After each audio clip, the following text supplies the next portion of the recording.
But first at 10, our big story, violent white supremacists behind bars after a bold, coordinated effort nationwide to allegedly threaten journalists. Yeah, one of the suspects, a Valley man, one of the victims, a Phoenix woman.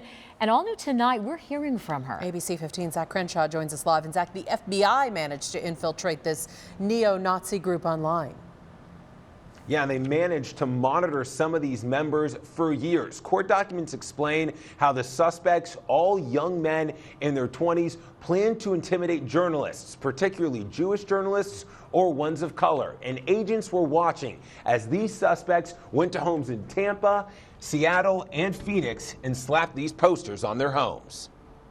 It is terrifying when you're targeted like that. This is Mala Bloomquist. I'm editor-in-chief of Arizona Jewish Life magazine. Which is why earlier this month, she found this poster on her front window. I wanted to get it off, and it was glued onto my window. Mala, who's not actually Jewish, was one of the journalists targeted by Atomwaffen, a violent white supremacist group that's been connected to murders.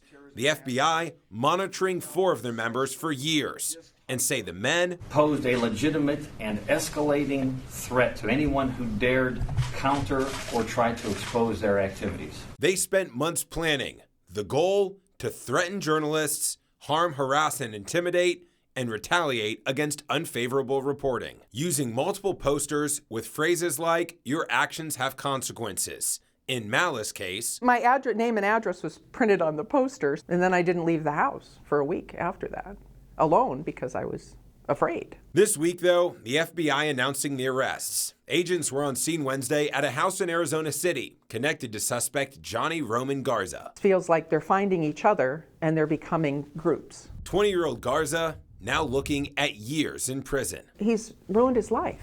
And what for?